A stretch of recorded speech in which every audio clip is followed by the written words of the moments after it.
Hello, my friend. The world of magic, filled with legends and ancient tales, is opening its gates once again. Tonight, in the Gryffindor dormitory by the crackling fireplace, I will share another story with my friends. Join us, for the magic is about to come alive. The towers of Hogwarts loomed against the twilight sky, their many windows glowing like scattered lanterns. Inside, the hum of evening lessons drifted through stone corridors, the chatter of young witches and wizards, the flick of wands, the faint smell of singed parchment where charms had gone wrong. It was the ordinary bustle of the school, yet somewhere deep in the castle's oldest chamber, an extraordinary plan was taking shape. Professor Albus Dumbledore, not yet the venerable headmaster, but a bright, sharp-eyed teacher of transfiguration, leaned over a long workbench scattered with brass fittings, crystal lenses, and runes etched into thin sheets of silver. His wand rested across his fingers like a conductor's baton as he inspected the half-built device before him. The contraption looked like a telescope, though its body gleamed with shifting colors that no ordinary glass could hold. He called it the Aurelian lens. For weeks he had labored on this invention in secret, with only the occasional flutter of his phoenix companion Fawkes to keep him company. The purpose of the lens was simple in words, but daring in deed. It was meant to let Muggle instruments, those strange tools of science, record the patterns of magic. Magic was everywhere, flowing like hidden streams through the world, but never before had it been captured in a way that even a non-magical scholar could see. If the lens worked, it would prove something that Dumbledore believed to his core, that magic, though wondrous, was not chaos but order, bound by laws waiting to be discovered. He paused, brushing silver shavings from his robes.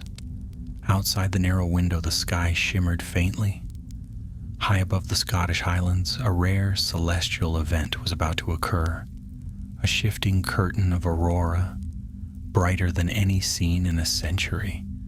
For one night only, the heavens themselves would align with the invisible tides of magic.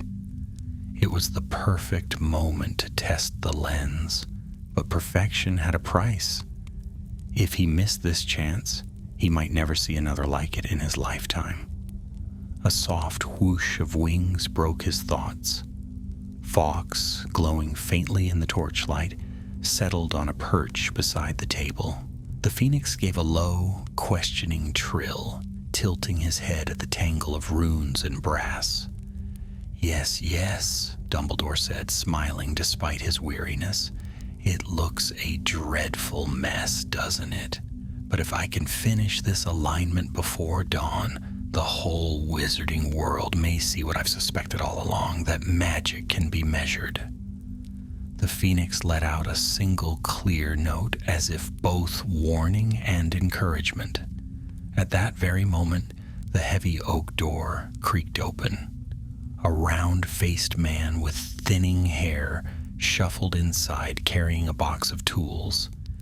It was Mr. Catterick, the castle's electrician, one of the few squibs employed at Hogwarts to tend to the mysterious mingling of magical and Muggle wiring that kept lanterns glowing and bells ringing. He gave a small bow, eyes darting nervously around the chamber. "Begging your pardon, Professor," he said, "but I thought you might need these." He placed the box on the bench, then hesitated as his gaze fell on the gleaming lens. "Strange-looking thing, that. Not dangerous, I hope?" Dumbledore chuckled softly. "Only to ignorance, Mr. Catterick. No sparks or explosions, I promise." He thanked the man who left quickly, muttering about the oddness of professors. Yet when the door clicked shut, Dumbledore's smile faded. He had noticed something in Catterick's manner. A tension, a glance too sharp, as though the squib knew more than he let on. Dumbledore tucked the lens carefully into a padded case, whispering a protective charm over it. For though he was hopeful, he was not foolish. He knew there were those in the wizarding world who would never allow such an experiment to succeed. Whispers had reached him of a group calling themselves the Quietus Circle, witches and wizards, who believed that any attempt to bind magic with the logic of science was a threat to the statute of secrecy. To them, Dumbledore's work was dangerous, even heretical. They would rather destroy his lens than see it pointed at the stars. A sudden crash echoed from the corridor beyond. Dumbledore's wand was in his hand at once, light flaring at its tip, but it was only a dropped lantern carried by a passing caretaker. The castle was full of such noises, harmless and familiar. Still, unease lingered in his mind. If the circle truly knew of his plan, they would not wait long to strike. Fawkes gave another trill, sharper this time, and Dumbledore nodded.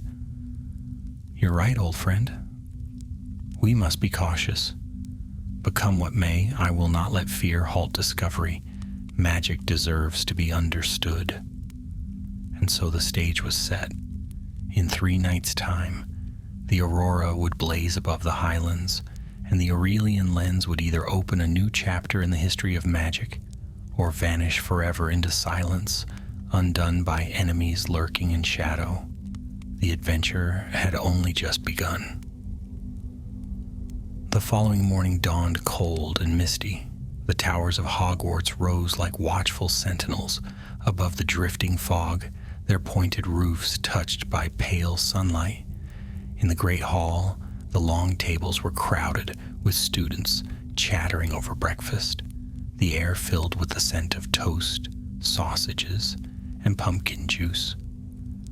Dumbledore sat among his colleagues at the staff table, though his thoughts were far away from porridge and owls.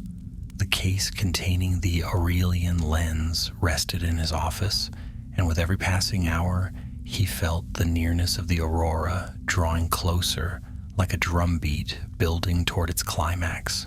Professor Armando Dippet, the headmaster, leaned over to him with his usual good-natured curiosity. "You seem rather distracted this morning, Albus." "Not overwhelmed with lesson plans, I hope." Dumbledore forced a smile. "No, Headmaster. My thoughts are occupied with research." Dippet chuckled, slicing a boiled egg. "Research indeed. You and your endless projects. I swear, if I gave you a month's holiday, you'd find some mystery in the stones of the castle itself." Dumbledore's eyes glinted behind his half-moon spectacles. "Perhaps. There are more mysteries in these walls than any one of us can count." His attention was caught by a sudden flutter overhead. The Morning Post arrived, owls swooping through the high windows. Among them was a plain brown owl bearing a letter sealed with an unmarked black sigil. It dropped the envelope neatly onto Dumbledore's plate before winging away. He frowned.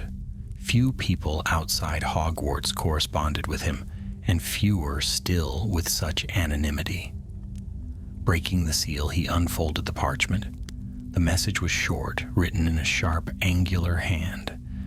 "Cease your meddling with the natural order. Magic is not for measurement. The circle watches. The circle acts." A hush seemed to fall around him, though the hall rang with laughter and voices. Dumbledore read the note again, then slipped it into his sleeve. He had no doubt now. The Quietus Circle knew of the Aurelian lens, and if they watched, they would strike soon. He rose from the table, excusing himself with a murmur, and strode out into the corridor, The torches flickered as he passed, casting long shadows on the walls. He made his way to the astronomy tower, where he knew the lens would be tested in days to come. Each stone stair echoed with his footsteps, steady but troubled. At the top, he unlocked the heavy door with a charm and stepped into the cold, open air. The tower stretched high above the lake, and the morning mist curled around its battlements. There he unpacked the lens, setting it on a tripod of silvered wood. The device gleamed in the pale light, runes glowing faintly, as though impatient for the sky to darken. 3 nights, Dumbledore murmured, touching the edge of the crystal. That is all we have. The sound of footsteps broke his concentration. He turned quickly, wand half raised. A woman had appeared in the doorway, tall, with dark hair pinned back and sharp eyes that seemed to weigh everything they saw. She wore the deep blue robes of the Department of Mysteries and carried herself with the self-assurance of one used to keeping secrets. "Professor Dumbledore," she said, inclining her head, "I am Winifred March, unspeakable of the Ministry. I have been sent to observe." "Observe?" Dumbledore echoed, slipping his wand away but not lowering his guard. "How very curious. My work is hardly official business of the Ministry." March's smile was thin. "And yet it concerns magic itself, and therefore concerns us all. There are whispers, Professor. Whispers of your attempt to subject magic to scientific inquiry. Some call it brilliance, others call it reckless. The Ministry prefers to know which is correct." Dumbledore studied her face. He had heard of the unspeakables, wizards and witches who delved into mysteries most dared not name. If she was here, then matters were more serious than he had imagined. "And what is your opinion, Madam March?" he asked lightly. "My opinion," she replied, stepping closer to the lens, "is that discoveries can be more dangerous than ignorance. If you measure magic, if you prove it obeys laws, you invite Muggle curiosity. And curiosity," her eyes glinted, "is the enemy of secrecy. Curiosity," Dumbledore said softly, "is also the mother of understanding." There was a silence between them, broken only by the cry of a raven circling the tower. March's expression gave away little, but her presence unsettled him. She was here to watch, perhaps to aid, or perhaps to stop him if the Ministry deemed his work a threat. He could not know. That night, after the students had gone to bed and the castle had grown hushed, Dumbledore returned to his chamber. He set quills, scratching across parchment, drawing diagrams, recalculating alignments. Yet even as he worked, he felt the prickle of unease. The circle had threatened. March was watching. And worse, he had not forgotten the look in Cataric's eyes the night before, the squib groundsman, helpful yet strangely troubled. As midnight deepened, Dumbledore locked away his notes and extinguished the candles. But he slept little. Shadows seemed to shift in the corners of his chamber, and twice he thought he heard footsteps outside his door. Fawkes stirred restlessly on his perch, feathers glowing faintly as though warding off some unseen darkness. The next evening, disaster struck. The astronomy tower was found in disarray, bookshelves overturned, scrolls scattered, and the lens itself gone. Dumbledore arrived at the scene within minutes, his cloak billowing behind him. Professor Dippet, summoned by the alarm, looked bewildered at the chaos. "Burglary in the heart of Hogwarts?" Dippet muttered. "Impossible." "Not impossible," Dumbledore said grimly, crouching by the empty tripod. The protective wards he had placed had been unraveled with precision. Whoever had taken the lens had skill and determination. He touched the floor and found a trace of ash. Magical ash, the kind left by cloaking spells. From the shadows of the stairway, Winifred March appeared, her expression sharp. "It seems your invention has attracted dangerous company, Professor. Perhaps now you see the wisdom of restraint." Dumbledore's eyes flashed. "On the contrary, this proves my work is vital. Someone wishes to silence it. I must recover the lens before they do more than steal." March folded her arms. "And who do you suppose is behind this?" "The Circle," Dumbledore replied without hesitation. "The Circle acts." He rose, determination hardening within him. The theft was not the end, but the beginning. If the lens had been taken, he would find it. If enemies plotted, he would face them. And if the aurora came while the lens lay in another's hands, then the chance of discovery, the chance of truth itself, might be lost forever. The hunt had begun. The theft spread whispers through the corridors of Hogwarts, like a sudden draft of icy air. Students spoke in hurried voices, speculating about curses and intruders. Some claimed Peeves, the poltergeist, had finally gone too far. Others insisted it was dark wizards, slipping past the castle's protections. By breakfast, the entire school seemed abuzz with the rumor, Professor Dumbledore's invention has vanished. Dumbledore himself, however, did not linger at the staff table. He barely touched his porridge before rising, his mind already running through possibilities. His instincts told him the quietest circle was behind it. They had warned him, then struck. Yet questions gnawed at him. How had they entered the castle? Why had none of the wards sounded an alarm? And why was there no trace of struggle? March awaited him in the entrance hall. She stood rigid as a spear, her blue, unspeakable robes crisp despite the early hour. Her sharp eyes studied him as he approached. "You're already set to chase shadows," she remarked. "I have no time to waste," Dumbledore replied, fastening his cloak. "The aurora will come in 2 nights. If the lens is not recovered by then, all will be lost." March's lips curved into something that might have been a smile, though it carried no warmth. "Then I shall accompany you. The Ministry insists on being present at every step. You may think yourself the only guardian of secrets, Professor, but secrecy is our trade." Dumbledore offered no protest, though inwardly he bristled. He did not trust her, not yet. But for now, he needed all eyes turned toward the trail of the thieves. Their first lead came from a source Dumbledore had suspected from the beginning. Mr. Catterick, the squib electrician. The man was found down by the boathouse, fumbling with coils of wire, his hands trembling as though they had been burned. When Dumbledore approached, he nearly dropped his tools. "Professor," Catterick stammered, his face pale, "I heard what happened." "Terrible, isn't it? A burglary here of all places." "Spare me the performance, Mr. Catterick," Dumbledore said quietly. "You were in my chamber days ago. You saw the lens. Tell me honestly, what part have you played in its disappearance?"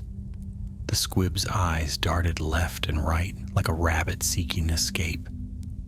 March stepped closer, her voice cool. "If you do not answer, the Ministry will assume the worst. Squibs are not above the law nor above suspicion." "No!" Catterick cried, nearly dropping to his knees. "I never wanted any of it. They came to me, said if I didn't help, they'd hurt my sister. She lives in London, you see. I couldn't risk it. They forced me to smuggle word out of the castle, to tell them where the lens was kept." His voice broke and tears welled in his eyes. I didn't think they'd truly come for it. Please believe me. Dumbledore placed a hand on the man's shoulder. I do believe you, he said softly. But you must tell us everything. Who came? How did they reach you? Catterick shuddered. A woman in a cloak, face hidden. She called herself only a messenger of the circle. She gave me a coin, strange, cold, always humming. I was to hold it and think of the lens. That was enough for them to know. March's eyes narrowed. Tracking tokens, old illegal enchantments. Someone in the circle has power indeed. Dumbledore straightened, resolve hardening. Where's the coin now? I threw it into the Black Lake, Catterick whispered. Couldn't bear it near me any longer. Please, Professor, I never meant harm. The Phoenix Fox, who had followed them unseen until now, let out a clear cry. Dumbledore stroked his beak, then turned to March. The circle has their hands on the lens. But where would they take it? Somewhere hidden, yet near enough to strike swiftly. March considered. There are old smuggling routes along the coast, abandoned lighthouses, caves warded by forgotten spells. The department has files on such places. Then we begin there, Dumbledore said. That afternoon they left Hogwarts by carriage, the wheels rattling down the steep road that led to Hogsmeade. The sky was iron gray, the wind sharp with the scent of rain. Fawkes flew above, a burning spark against the gloom. Inside the carriage, silence stretched until March spoke. Do you truly believe, Professor, that measuring magic will change the world?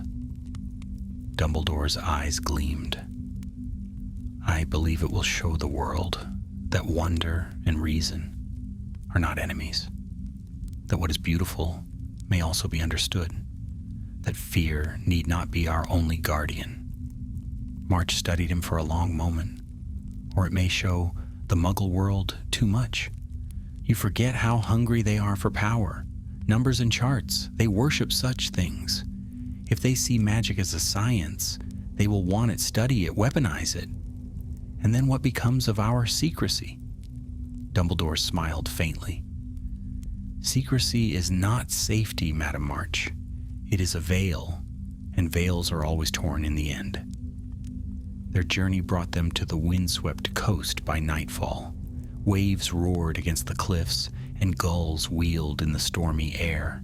There, rising against the horizon, stood a derelict lighthouse, its lantern shattered, its stones blackened by salt. March lifted her wand, murmuring detection spells, but Dumbledore was already gazing upward with narrowed eyes. Fawkes cried again, wings blazing with light. From a slit in the tower's stones, a faint glimmer answered, vanishing as quickly as it appeared.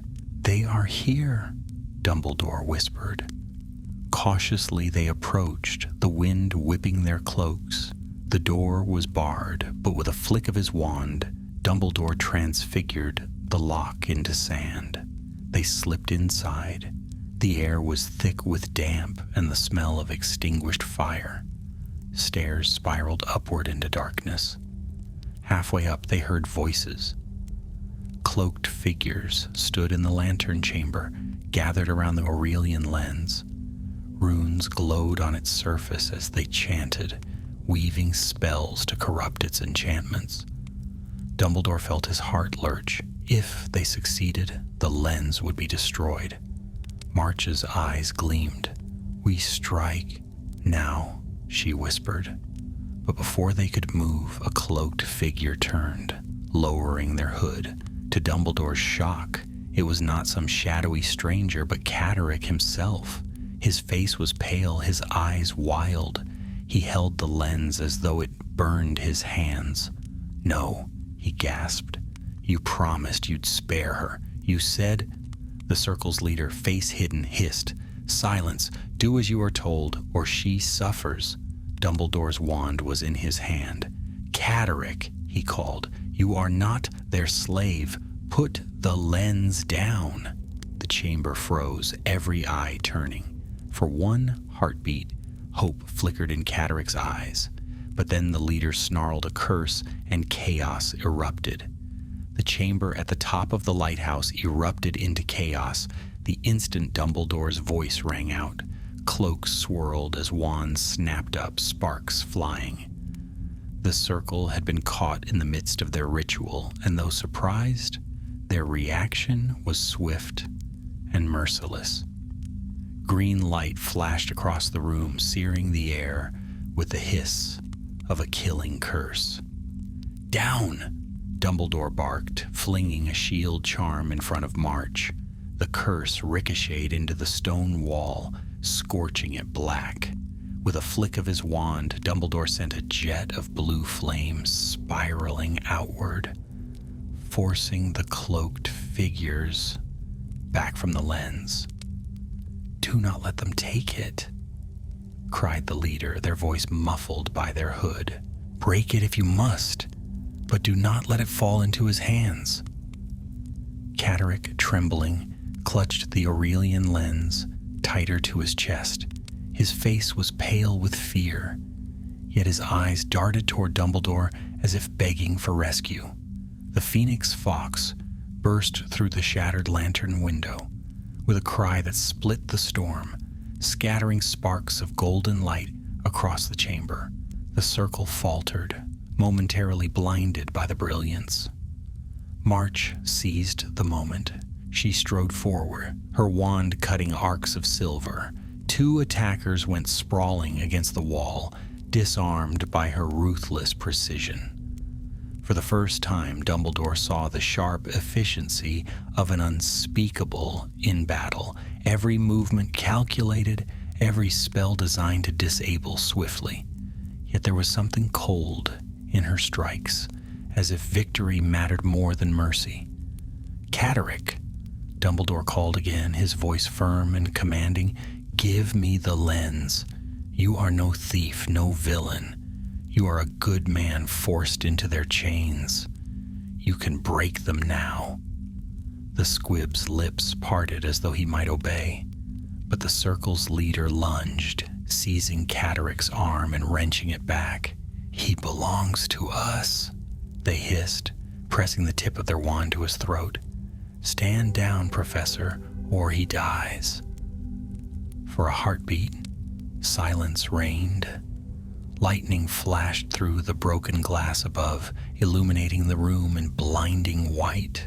Dumbledore stood very still, wand lowered slightly but eyes sharp behind his spectacles.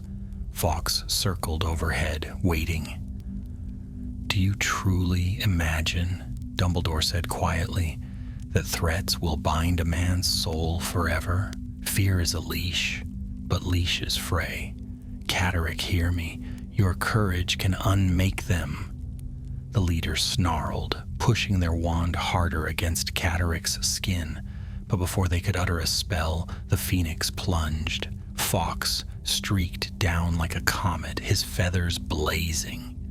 With a shriek, he struck the leader's hood, tearing it back and sending the wand flying.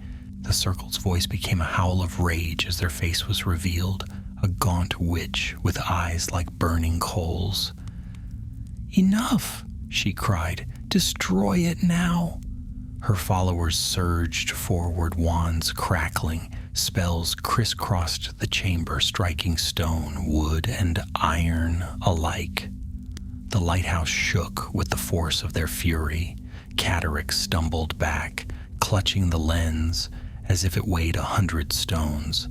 Dumbledore dashed forward, conjuring a protective dome around the man. Bolts of magic ricocheted harmlessly off it, leaving only sparks in the air. "Stay behind me," Dumbledore ordered. With a twist of his wrist, he sent a transfiguration spell spinning into the stone floor. The flagstones warped and rose, reshaping into jagged walls that blocked half the circle from advancing. March darted through the gap, striking with brutal precision. She caught one attacker with a stunner so strong it hurled him against the railing, where he lay unmoving. Yet the leader was no ordinary witch. Raising her arms, she spoke in a voice that made the air tremble. The lens in Cataric's arms pulsed with unnatural light, runes flickering dangerously. Dumbledore's heart lurched. She was forcing a feedback through its structure, twisting its delicate harmonies into chaos. "Stop," he shouted, his wand lashing out. A rope of golden light coiled around the lens, pulling it away from Cataric. Just as the feedback peaked, the device shuddered in midair, glowing like a miniature sun, then calmed as Dumbledore muttered a rapid sequence of counter charms. The circle howled in fury. One raised their wand, aiming not at Dumbledore but at Cataric. Dumbledore reacted in a heartbeat. His shield charm blossomed before the man, intercepting the curse. The force of it rattled his bones, but he stood firm. "You see?" he said to the circle, his voice carrying above the storm. "You do not guard magic. You pervert it. You wield it as chains and daggers, not as wonder. And that is why you will lose." The leader snarled, retreating toward the stairwell. "You think this is finished, Dumbledore? You are wrong. Magic measured is magic profaned. The circle will never allow your heresy to take root." With a violent sweep of her cloak, she vanished into smoke, her followers scattering with her. Spells cracked against the walls as they fled down the stairs, their footsteps echoing into the storm. The chamber fell still, save for the roar of the sea below. Cataric collapsed to his knees, gasping, while Dumbledore caught the Aurelian lens in his arms, cradling it as though it were a child. Its glow had dimmed, but it was intact. "Professor," Cataric whispered, I only wanted her safe." "You have done well," Dumbledore said gently, placing a hand on the man's shoulder. "You resisted them at the end, and that matters. Courage is never too late." Fawkes settled beside them, his song soft and soothing. The golden notes seemed to banish the lingering fear from the air. March, however, stood with arms crossed, her expression unreadable. "You may have won tonight, Professor, but do not mistake survival for victory. The circle will regroup, they will strike harder, and next time, perhaps even you will not stand against them." Her words carried no triumph, only an odd satisfaction, as though she had seen exactly what she hoped to see. Dumbledore studied her for a long moment. There was something in her eyes, a flicker of calculation, of withheld intent, that made unease stir in his chest. But there was no time to unravel her secrets now. The lens was saved, yet the aurora would come in only 2 nights. Every hour mattered. "We must return to Hogwarts," he said, rising. "The lens needs repair before it can be tested, and we cannot assume the circle will not try again." March inclined her head, her smile thin. "Then let us see if your science can withstand more than one battle." The storm lashed the lighthouse as they departed, the sea roaring against the cliffs.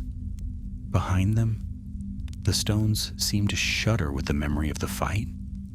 Ahead, the path wound back toward the waiting world, toward Hogwarts, where discovery and danger would soon collide. The aurora drew closer, and with it, the true test of the Aurelian lens. The journey back to Hogwarts was silent. Rain lashed against the carriage windows as the wheels rattled over the rutted road. Cataric dozed fitfully, his head lolling against the wooden frame, but Dumbledore did not close his eyes. The Aurelian lens rested in a protective case upon his lap, its surface dulled and flickering like an ember struggling for breath. Though saved from the circle's clutches, it bore the scars of their tampering. Tiny fractures spiderwebbed across the crystal, Runes dimmed to a pale shadow of their usual brilliance. Fawkes perched opposite him, feathers still glowing faintly as if he alone stood guard against the night. March sat at Dumbledore's side, her posture composed, her eyes gleaming with thought. She had fought with precision in the lighthouse, yet Dumbledore could not rid himself of the feeling that she had measured every moment not for victory, but for study.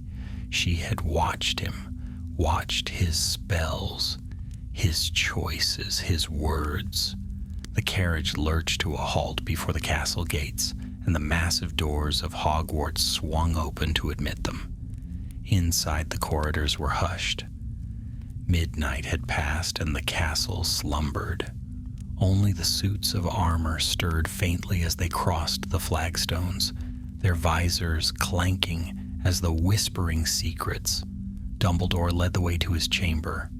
With careful hands, he placed the lens upon the workbench, then lit every candle in the room. The golden light caught on the fractured crystal, throwing shards of brightness across the walls. He bent close, murmuring charms of analysis, his wand tip glowing as he traced each damaged rune. March stood at a distance, arms crossed, her expression unreadable. "How long will it take to repair?" she asked at last. "Until dawn, perhaps," Dumbledore replied without looking up. "Perhaps longer." Their ritual did more than scar the surface. It attempted to unmake the lens at its heart. But Phoenix fire is resilient.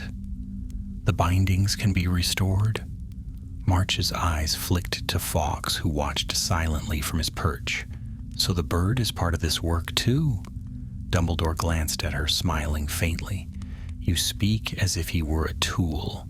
Fawkes is no tool. He is a companion. His magic is his own."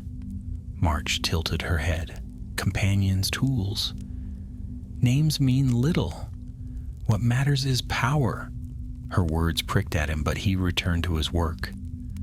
Hours passed, broken only by the whisper of charms and the occasional hiss of rain against the window. At last, as dawn stained the sky pink and gold, the lens gave a low hum and flared with light. The fractures sealed, the runes brightened, and the device once again gleamed whole. Dumbledore exhaled, shoulders sagging. "It lives. Until the next attack," March said smoothly. Before Dumbledore could reply, a knock came at the door. It was Professor Dippet, dressing gown trailing, hair in disarray. His face was grave. "Albus," he said, stepping inside, "I have received troubling news. The Ministry has contacted me directly. They demand that your experiment be postponed." Dumbledore straightened. "On what grounds?" "On grounds of safety," Dippet said heavily. "They fear your invention has already drawn dangerous attention. Rightly so, from what you've told me. They say further action might invite catastrophe." March's lips curved into a satisfied smile. "A wise decision." Dumbledore's gaze hardened. "Headmaster, if we delay, the aurora will pass. This opportunity will not come again in our lifetimes. What is lost tonight may be lost forever." Dippet wrung his hands. "I understand your passion, Albus, but the safety of this school is my first duty. If your work endangers Hogwarts, I cannot permit it." A silence stretched. Dumbledore's mind raced. The headmaster's caution was not unfounded, but surrendering now would mean yielding to fear and to the circle. He glanced at March, whose expression was almost triumphant, and his decision was made. "Very well," he said quietly. "If that is the Ministry's decree, I will comply." But in his heart he knew he would not. That evening, when the castle had settled once more into sleep, Dumbledore prepared in secret. He gathered the lens, his notes, and his wand. then climbed the winding stairs to the astronomy tower. Fawkes followed silently, his feathers glowing in the dark. Outside, the sky was clear for the first time in days, and faint bands of silver light shimmered on the horizon, the first heralds of the aurora to come. Yet he was not alone. A shadow moved at the top of the stair. March stepped into the moonlight, her eyes sharp as blades. "You disobey orders," she said. "I follow necessity," Dumbledore replied. "The Ministry will not forgive this." "The Ministry does not see what is at stake." March regarded him for a long moment. Then, with deliberate slowness, she drew her wand. "You are reckless, Professor. Reckless men must sometimes be stopped." The air tightened. For the first time, Dumbledore felt the full weight of her presence. Not as an ally, not as a colleague, but as a rival. She had fought at his side against the Circle, yet her true loyalty lay elsewhere. The Ministry had sent her not merely to observe, but to control, perhaps even to sabotage. "Why?" he asked softly. "Why would you stop discovery?" March's eyes glinted coldly. "Because knowledge breeds danger. Because you would place our world beneath the lens of Muggle science.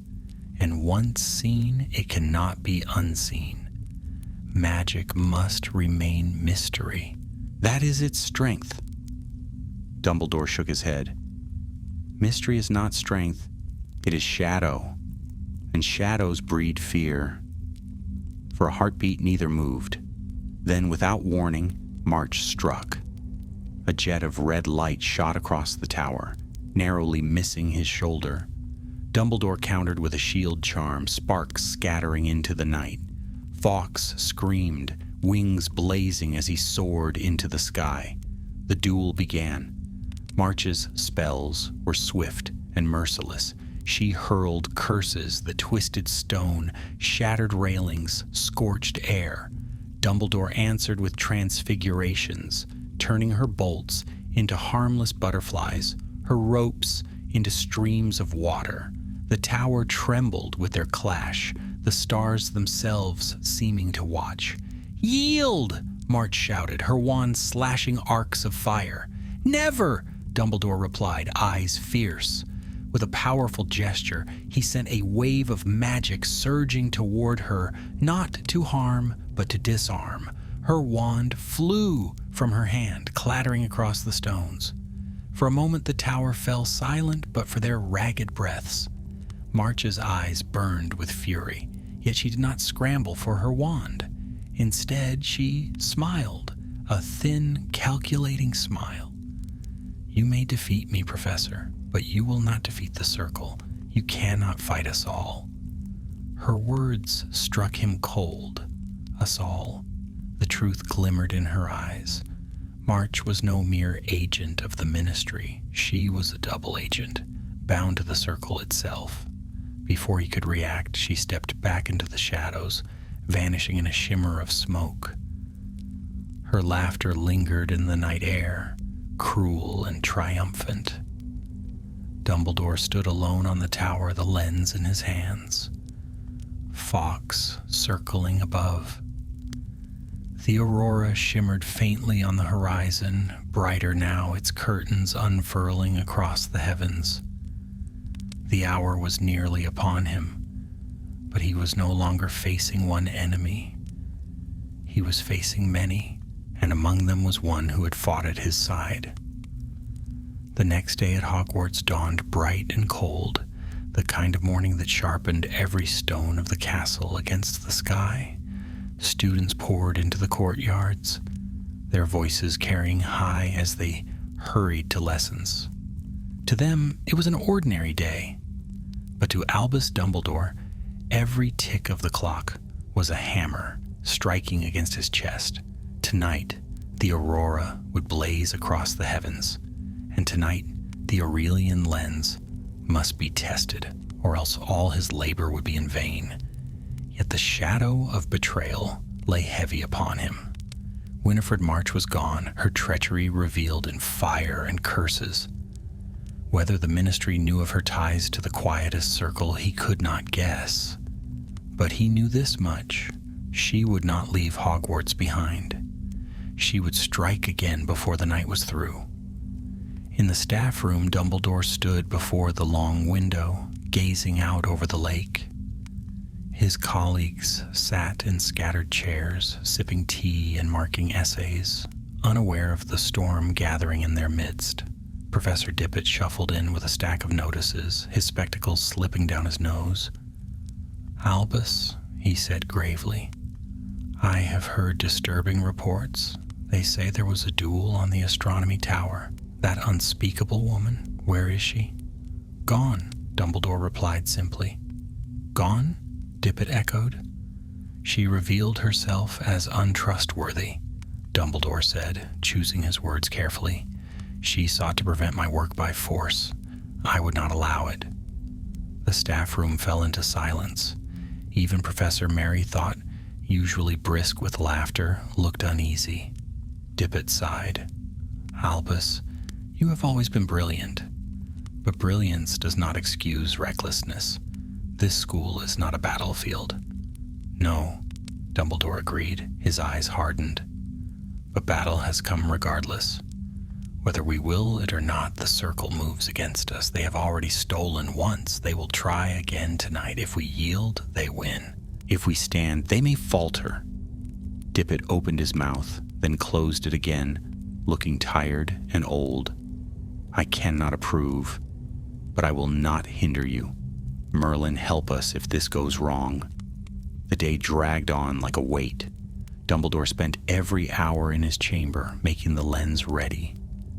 Fawkes perched upon the sill, his feathers glowing with quiet fire, watching as Dumbledore traced runes anew, polished crystal, and reset the delicate balance of charms that bound the device together. At midday, Catterick entered pale and drawn. He had been kept within the castle since the lighthouse battle, watched by professors who feared he might still be under the circle's sway. But when he looked at Dumbledore, his eyes held only weary desperation. "Professor," he said, voice trembling, "is it true? The Aurora will come tonight?" "Yes," Dumbledore replied. Catterick swallowed. "Then they will come too. They will not let you succeed." Dumbledore placed a hand on the man's shoulder. "Perhaps, but we are not helpless, Mr. Catterick. You showed courage once already, when you resisted them at the end. Will you show it again, if need arises?" The squib's eyes widened. "Me? But I am no wizard. I cannot duel. I cannot cast." "Courage takes many forms," Dumbledore said gently. "Spells are only one, resolve is another, and there are things even a squib can do to turn the tide." Catterick hesitated, then gave a jerky nod. By evening, the castle was wrapped in expectation. A peculiar hush fell over the corridors as torches flared brighter than usual, their flames tinged with strange colors. The aurora was beginning. Curtains of green and violet light spread across the night sky, shimmering over the towers like silken banners. Students crowded at the windows, pointing upward with wonder. But on the astronomy tower, there was no time for wonder. Dumbledore had erected protective wards stronger than any he had ever woven. Invisible barriers shimmered across the battlements, and charms of silence cloaked the chamber, hiding their work from curious ears. The lens stood in the center upon its silver tripod, glowing faintly in answer to the heavens. Catterick hovered nearby, wringing his hands, while Fawkes perched upon the railing, his song weaving calm into the cold night air. Dumbledore moved around the lens, adjusting its alignment, speaking to it in murmured charms. Then he froze. A sound stirred in the stairwell below, the scrape of boots, the faint hiss of whispers. His wards flared in warning. "They are here," Dumbledore said. Before he could ready himself, the door blasted open. Cloaked figures surged through, their wands flashing with sickly green light. The quietest circle had come in force. Catterick gave a cry and ducked behind the lens as curses shattered against the protective wards. Dumbledore's wand leapt to his hand. He cast a sweeping shield that flung the attackers back, sparks raining across the stones. Fawkes dived, his fire scattering the intruders. For a moment, the battle teetered.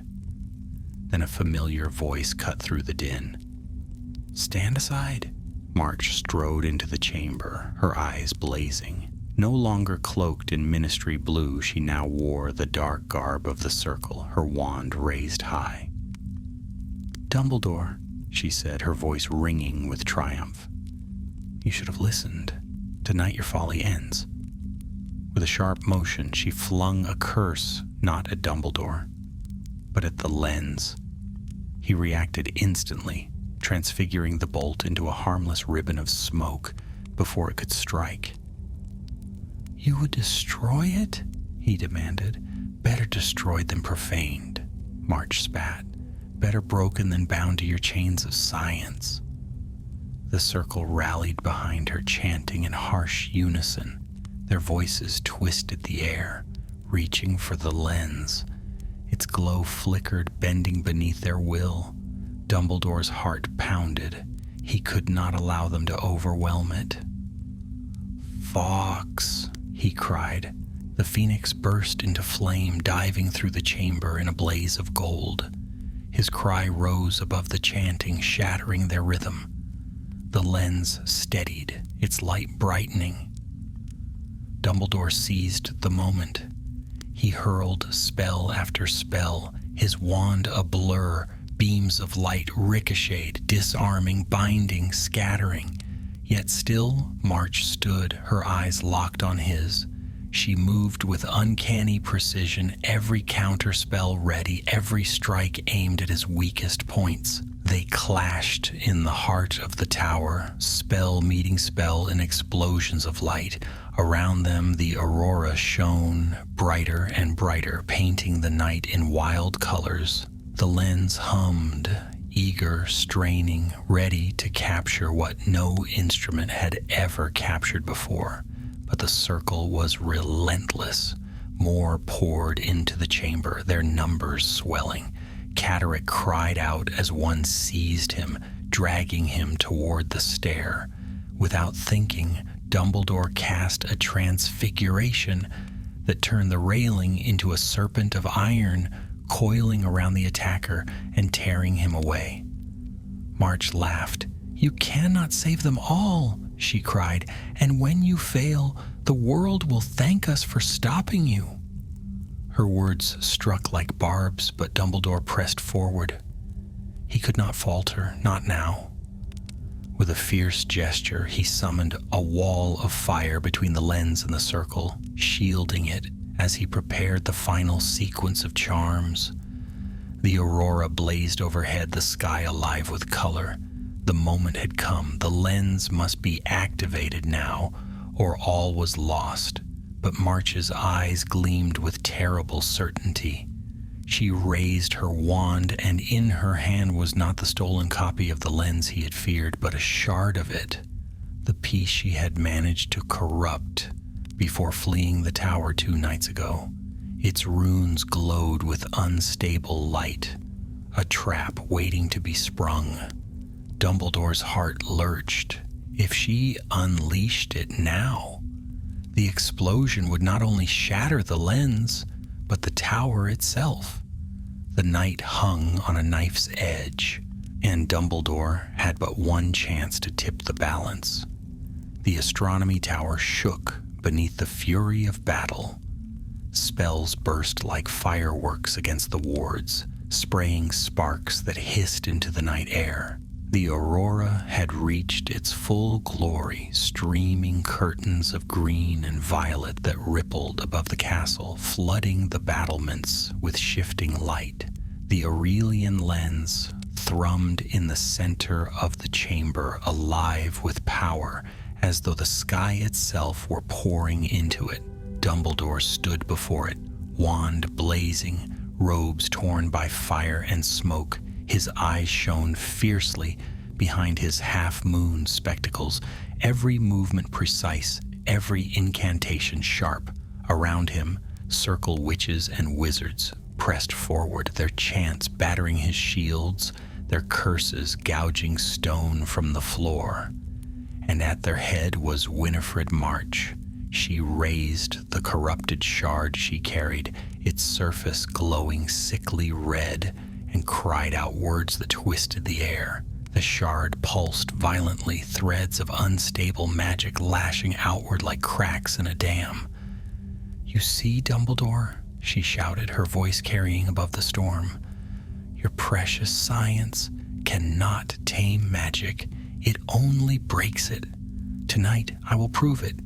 Your lens will collapse, your tower will fall, and every witness will see the truth." Dumbledore's heart pounded, but his voice was steady. "You mistake destruction for truth, March. Magic is not chaos. It is life, ordered and wondrous, and it deserves more than fear."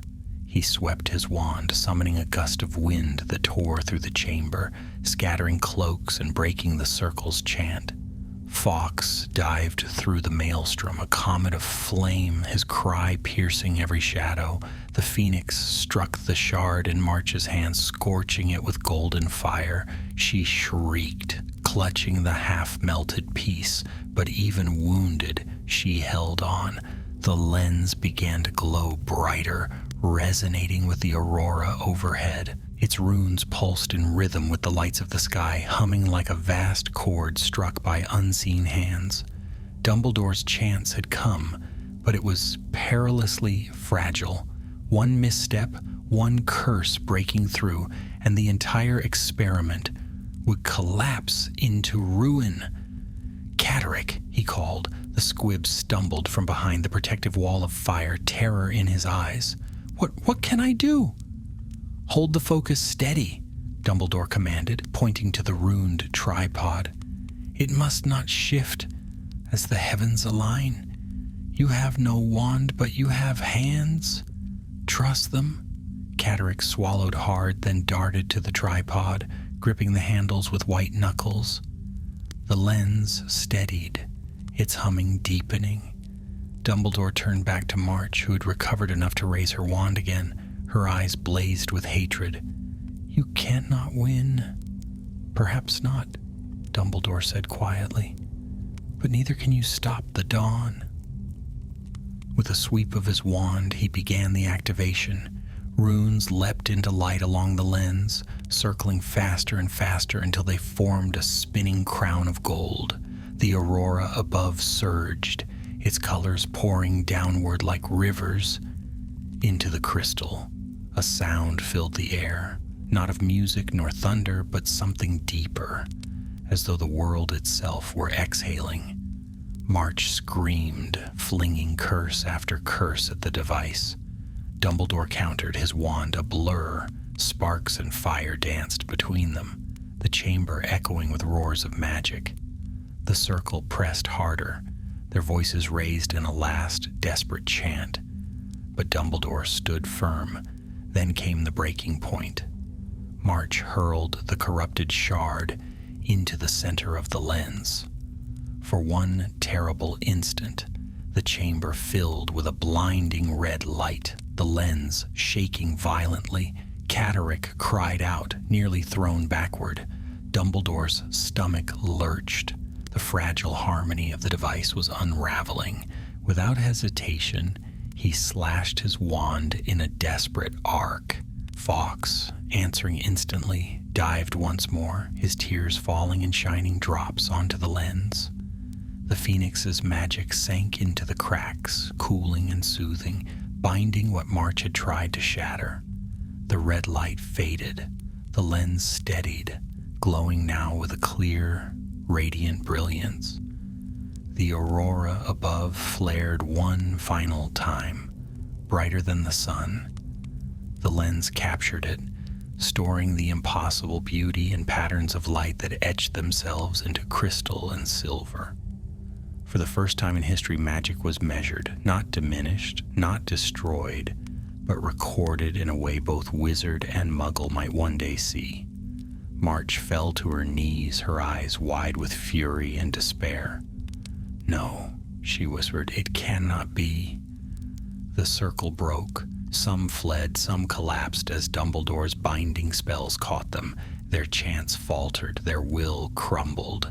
The chamber rang with silence, broken only by the hum of the lens and the soft cry of the phoenix. Dumbledore lowered his wand, sweat streaming down his face. He looked at Catterick, who still clung to the tripod, trembling but unbroken. "You did well," Dumbledore said. Catterick gave a shaky nod, tears running down his face. Dumbledore turned to March. She glared up at him, her face twisted with hatred. "You think you've won?" she spat. "But what you've done is worse than failure. You've opened the door. You've tempted the world with forbidden knowledge. And when the consequences come, it will be on your head." Dumbledore's eyes were sorrowful but steady. "Then I will bear them. For truth is always worth the burden." With a flick of his wand, he bound her in chains of light. She screamed, struggling, but the magic held fast. The aurora began to fade, its glory passing into memory. The lens dimmed, settling into stillness, its task complete. Fawkes alighted on Dumbledore's shoulder. His song gentle now, a lullaby after storm. The battle was over, the night was won, but even in victory, Dumbledore knew the circle's words carried weight. He had measured magic, had proven it could be studied, and that truth would ripple through the world in ways none could yet foresee. The path of science had touched the realm of sorcery, and neither would ever be quite the same. Morning broke clear and golden across the turrets of Hogwarts. Sunlight poured through the tall windows of the Great Hall, casting long beams across the four-house tables where students chattered with bright voices, unaware of the battle that had raged above their sleeping heads only hours before. They pointed instead to the Daily Prophet owls, swooping in with the day's edition, their front pages still blank, soon to be filled with news that none of them yet knew. At the staff table, however, silence reigned. Professors who usually laughed over tea sat with grave expressions. Headmaster Dippet shuffled restlessly in his chair, glancing again and again toward Albus Dumbledore. Dumbledore himself sat quietly, his plate untouched. Before him rested a wooden case bound with protective charms. Inside lay the Aurelian lens, whole once more, its crystal gleaming softly. He felt its weight constantly, not only in his hands but in his heart. The battle was over, the circle defeated, March bound, the aurora captured.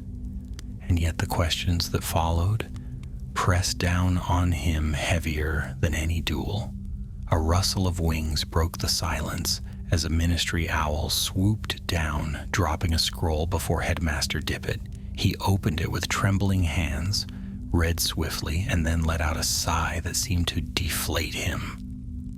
"Well," he said at last, "the ministry arrives by noon. They demand explanation and proof.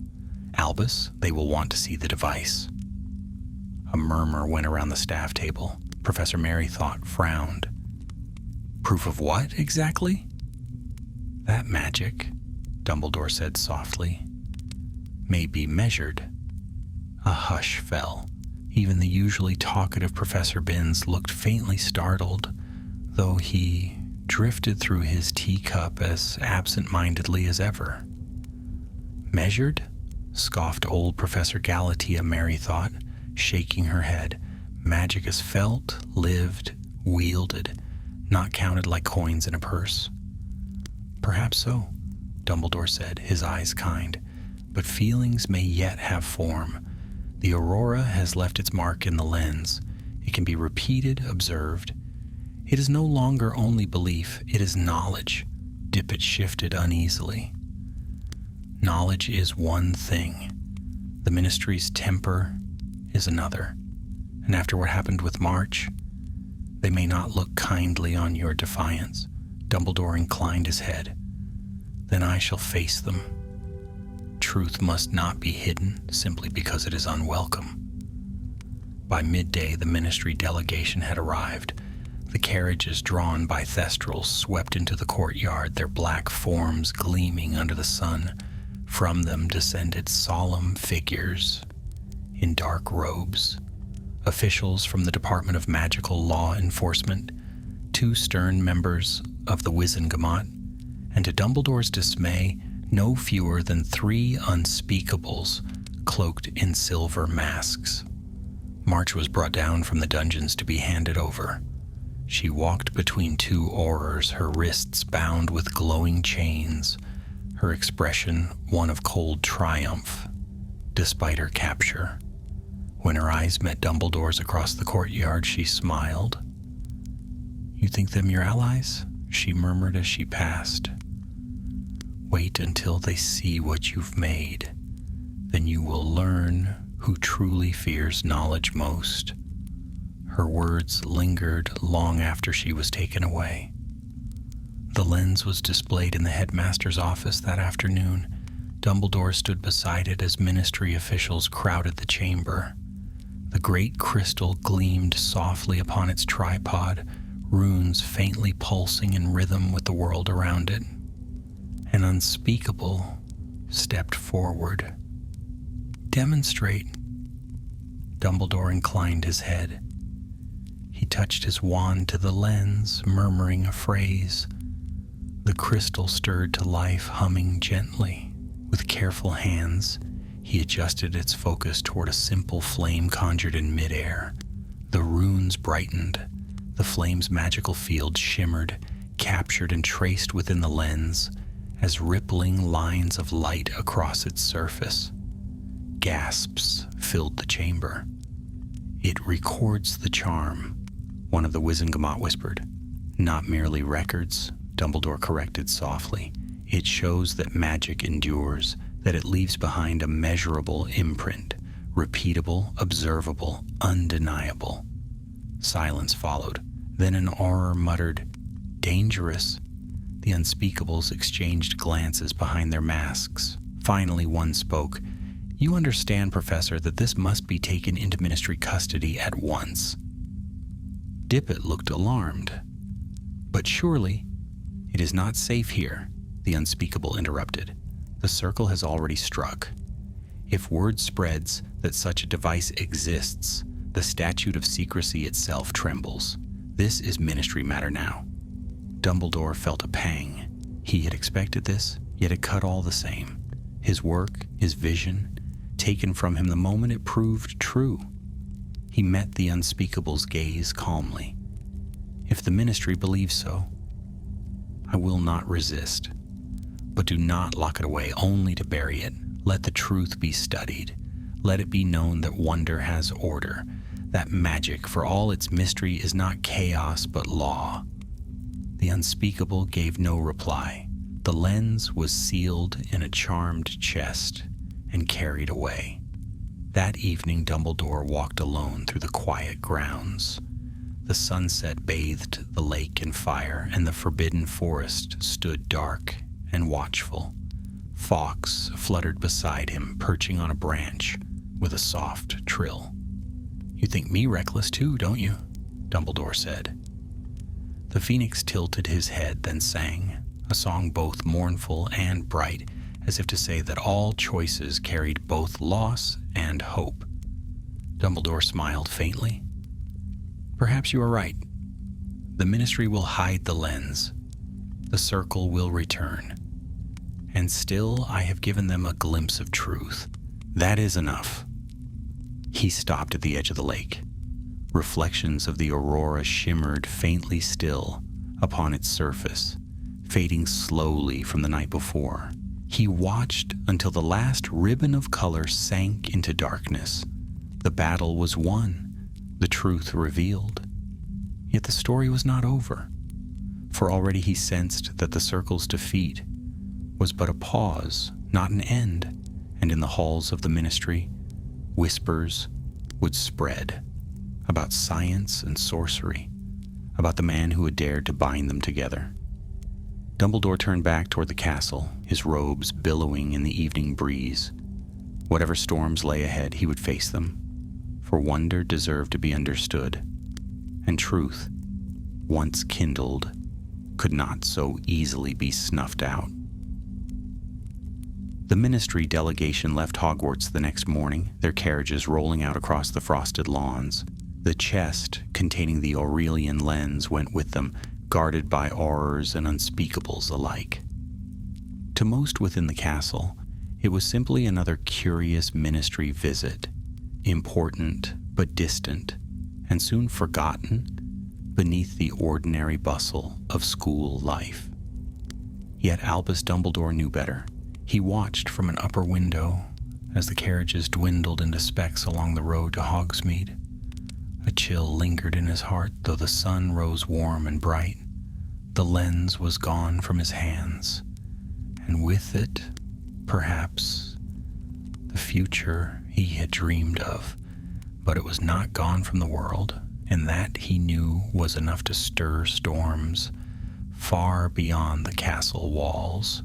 In the days that followed, Hogwarts returned to its usual rhythm. Lessons resumed, owls fluttered in and out, and laughter rang in the corridors. Students speculated about the aurora and the strange noises from the astronomy tower, but none knew the truth.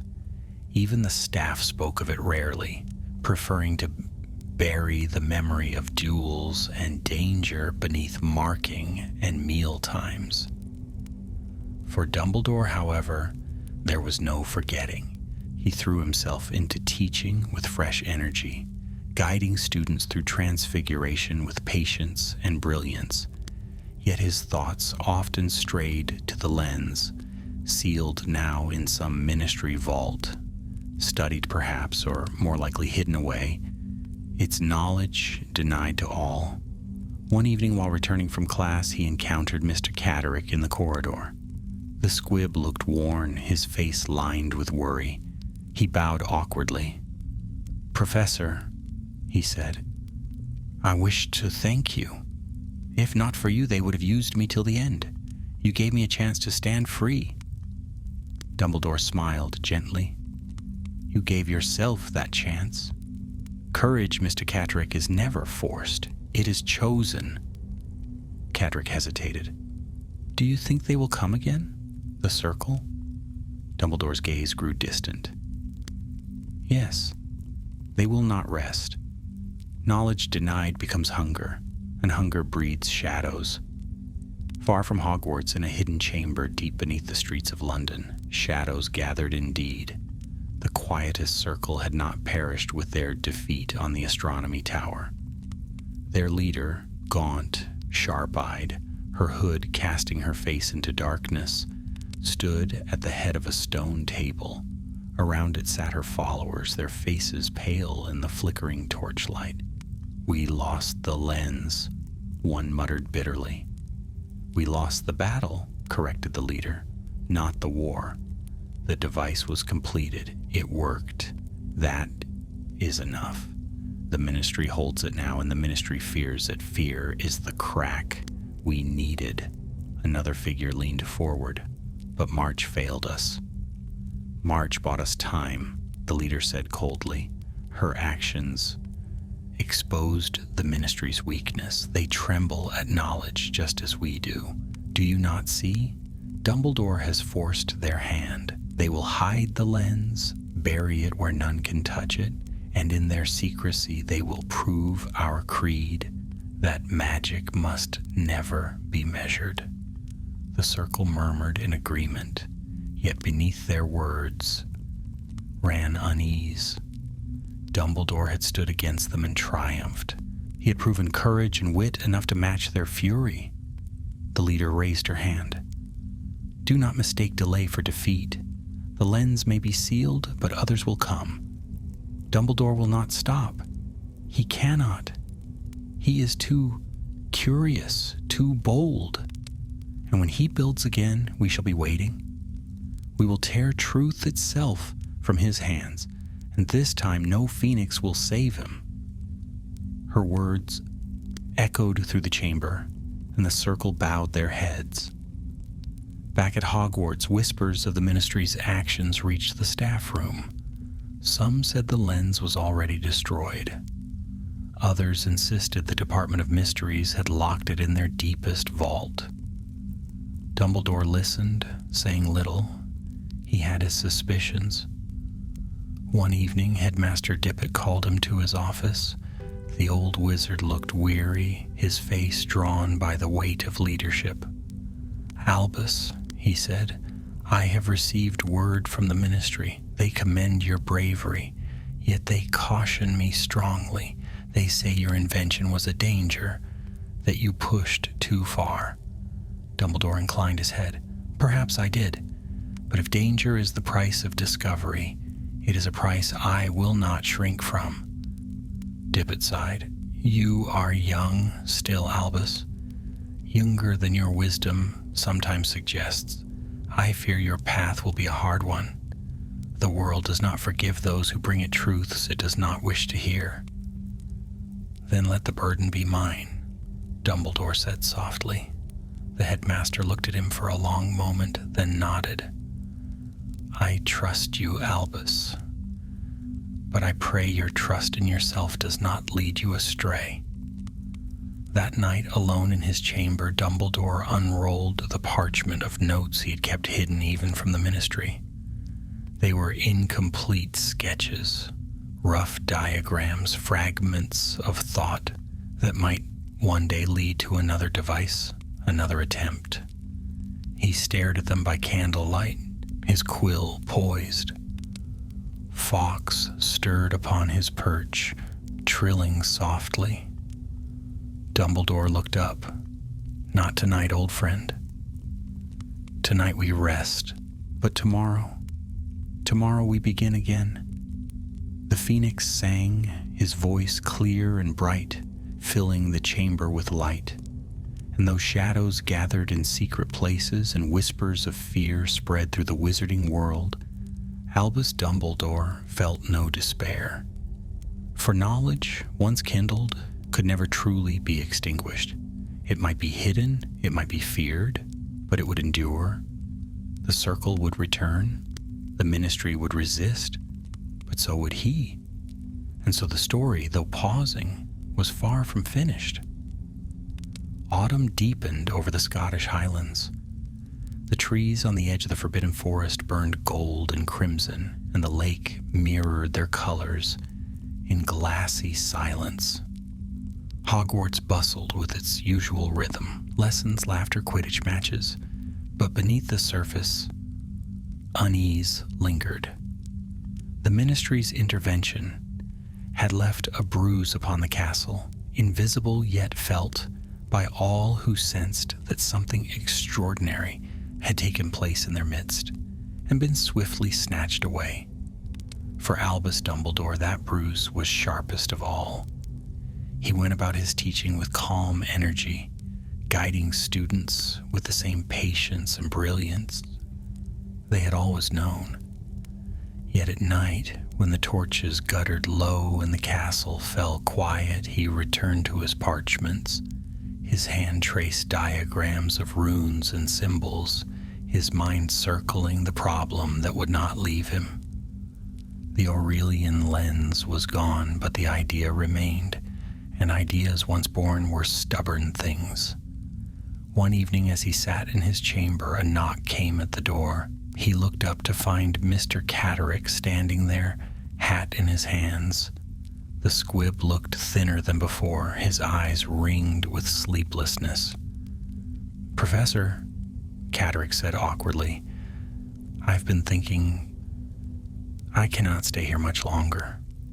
Every shadow makes me think of them. Every sound in the corridor, I imagine the circle has come for me again. Dumbledore rose, placing a gentle hand on the man's shoulder. You have been braver than you know. If you wish to leave, I will see you safely to your sister.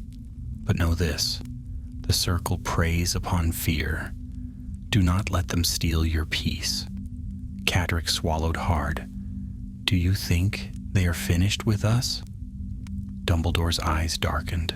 No, they are gathering even now. He was right. Deep beneath the ruins of an abandoned abbey in the north, the quietest circle convened once more. Their leader stood at the center of a stone chamber, a single torch casting long shadows across the walls. Around her knelt her followers, their faces hidden beneath hoods.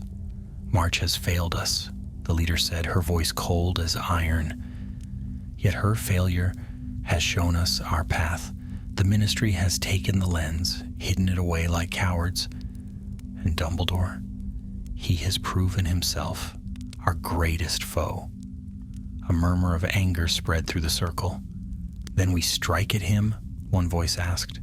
No, the leader replied. We strike at what he protects. We strike at Hogwarts itself. The chamber fell silent. Hogwarts is fortress and sanctuary, the leader went on. It is the heart of wizarding Britain.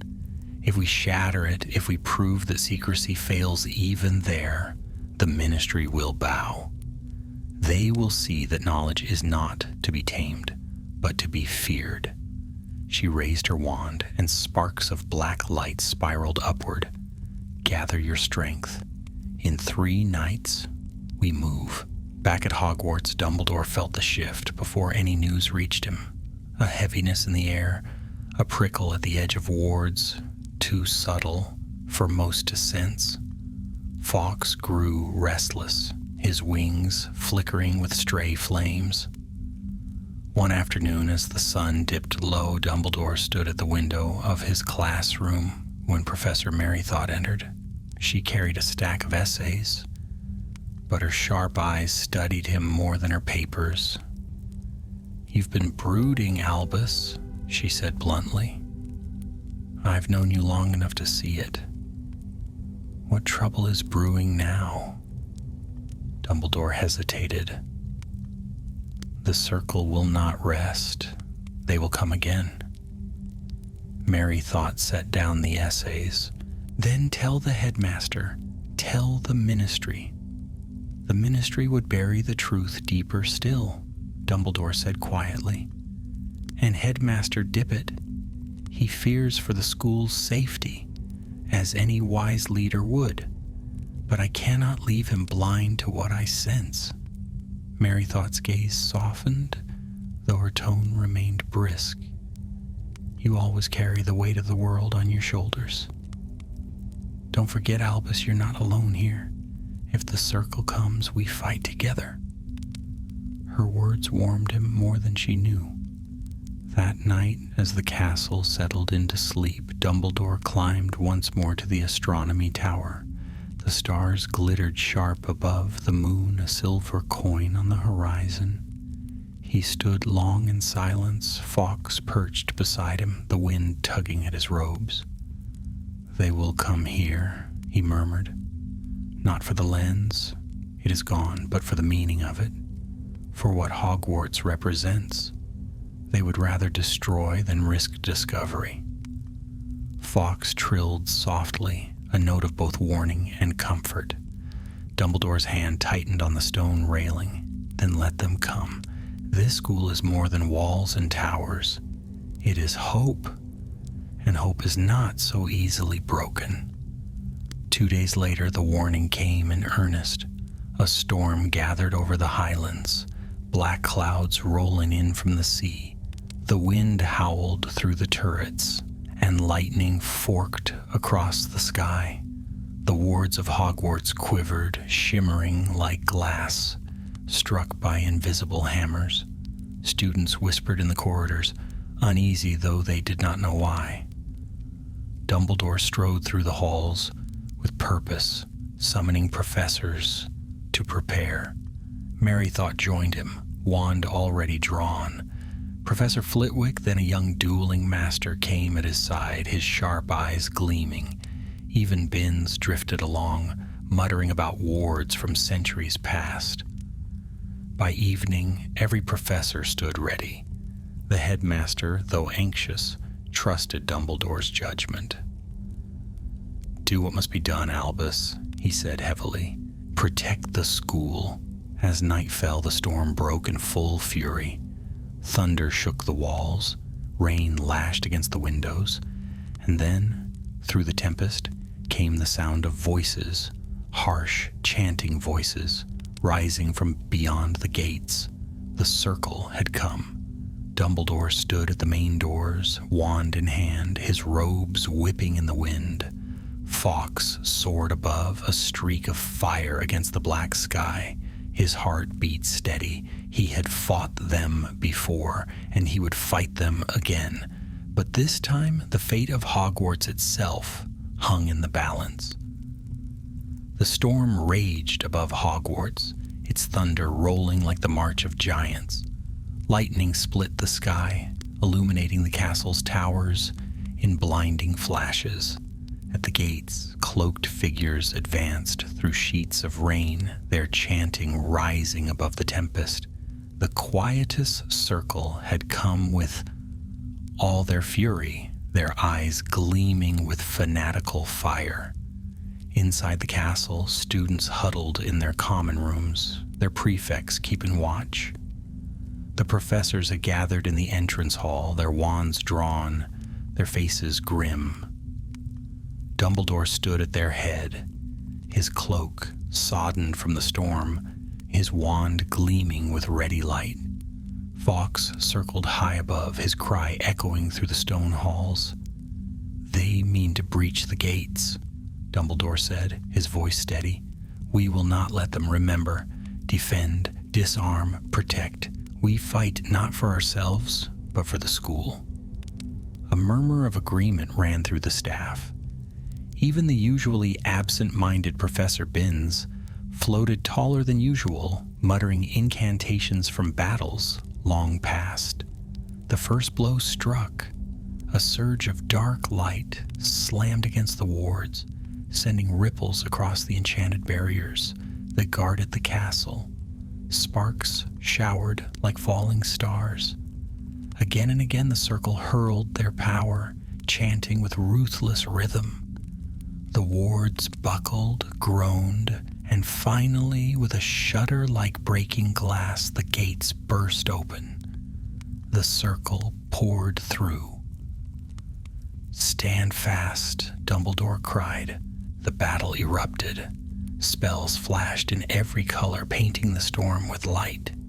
The professors held their ground, shields blossoming, counter curses flying. The circle fought with wild fury, their chants weaving together in dangerous harmony. The entrance hall shook with the clash of magic. Dumbledore waded into the heart of the fight, his wand moving like a conductor's baton. He transfigured curses into harmless streams of water, disarmed attackers with whips of golden rope, and shielded his colleagues with barriers of crystal light.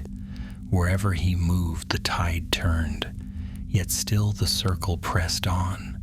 At their center stood their gaunt leader, her hood thrown back, her eyes burning with hatred.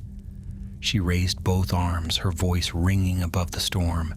"Down with secrecy, down with false science, let magic break free." Dark energy gathered around her, a sphere of writhing power. With a scream, she hurled it forward. It tore through the hall, shattering shields, scattering professors. The stones cracked beneath its path. Dumbledore stepped forward, raising his wand high. His voice was calm, yet it carried like thunder. "Protego Maxima." A dome of light burst into being, golden and vast. The dark sphere struck it and shattered into harmless sparks. Gasps filled the hall. The circle staggered, their chant faltering. Seizing the moment, the professors rallied. Merrythough's curses struck with sharp precision. Flitwick's dueling spells knocked attackers flat, and Binns, forgetful though he was, summoned wards older than the castle itself, weaving them into the very stones. The battle turned, but the leader was not finished. With a shriek of fury, she drew from her cloak another object, the broken shard of the lens that March had once wielded. It glowed with unstable crimson, veins of fire crawling across its surface. "With this," she cried, "we shall unmake your fortress." She thrust the shard into the air. At once, the storm above twisted, lightning drawn downward, striking the shard again and again. The air vibrated with dangerous energy. The castle's walls trembled, dust falling from the ceiling. Dumbledore's heart leapt. If she unleashed the shard's power, the backlash could rip through Hogwarts itself. He raised his wand. "Fawkes!" The Phoenix answered at once, diving through the storm in a blaze of fire. His song rose clear and fierce, cutting through the circle's chants. The leader screamed, struggling to hold the shard steady. Dumbledore focused every ounce of his will. His wand traced a circle, his voice ringing with ancient syllables. He reached not for destruction, but for balance, for the law that underpinned all magic. The shard quivered, fighting against him. Its crimson light flared, then faltered.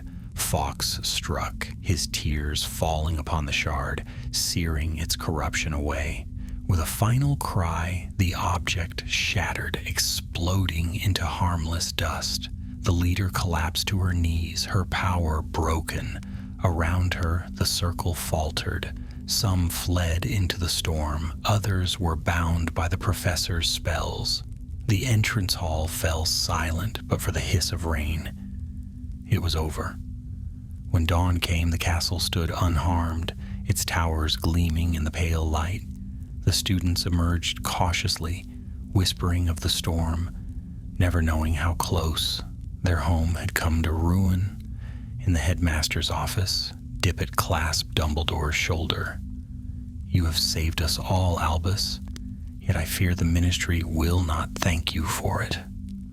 "Perhaps not," Dumbledore said softly, "but thanks was never the goal." He gazed out at the brightening sky. The lens was gone, but its truth remained. He had seen magic measured, had proven its harmony with the order of the world. The circle had tried to silence it. The Ministry would try to bury it, but neither could undo what had been revealed. That evening, Dumbledore sat alone in his chamber, quill in hand. Upon fresh parchment, he wrote the first lines of what would become his modest paper. On the persistence of charm fields, a contribution to science. He smiled faintly.